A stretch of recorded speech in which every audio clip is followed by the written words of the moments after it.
Welcome back to 12 Days of Halloween with 25 Sweetpeas. Today is day 8 and we are covering the theme bats, which I actually had a lot of fun on. This is a little bit of a skittle type manicure where you only really have art on one nail, but I think you guys are going to like it.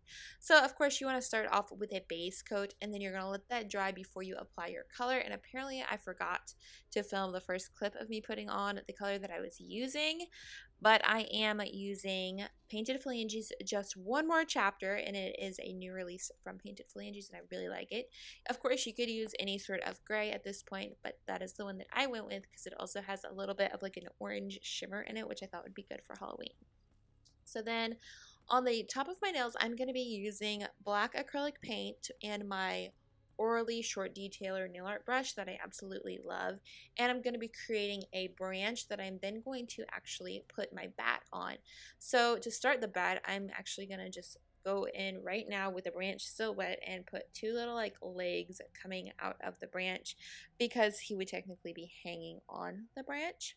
And then I'm going to start by making his body. His first part from this direction that we're looking at, so this would be kind of like the lower half of his body because he's going to be upside down, is going to be kind of like a small oval, and I'm going to fill that in. And then I'm going to go and make a bigger shape on top of that is a little bit more circular compared to the shape that we just made.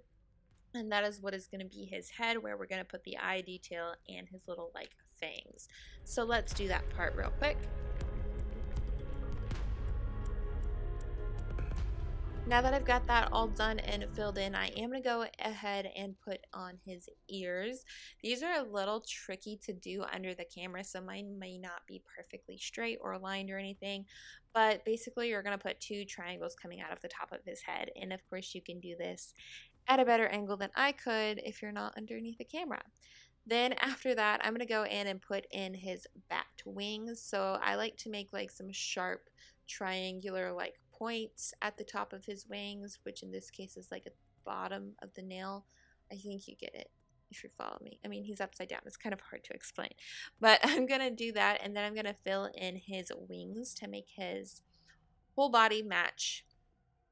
Then after that is all dried, I'm going to go in with some white acrylic paint and a very small dotting tool and put two white dots in for his eyes.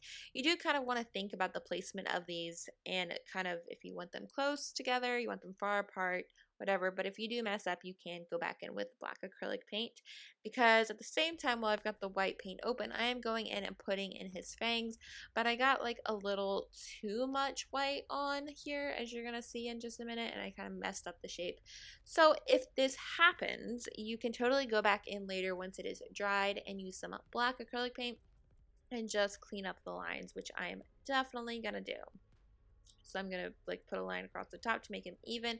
Then I'm going to carve out the sides to make it like a real triangle, not the little mess that I made earlier.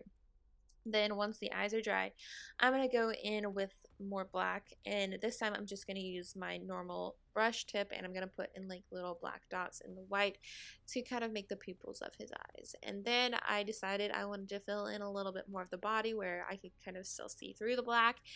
Then after that, that is honestly all you have to do. At that point, you are ready to let it dry and put on your choice of top coat. I did go with a matte top coat, which has kind of been the overall theme of this series. I think it just really works well for nail art designs.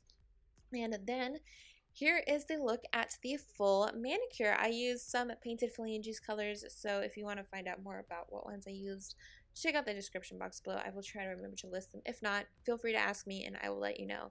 But I really love how this look came out. It felt like some funnel nail art that I haven't done in a while, which is weird because I've literally done nail art for the past 8 days, but I don't know. It just felt different and I really enjoyed it. So I hope you guys enjoyed it too. Thank you so much for watching day 8. Tomorrow is day 9 and we're like nearing the finish line. So thank you so much for watching and I will see you back here very soon. Bye!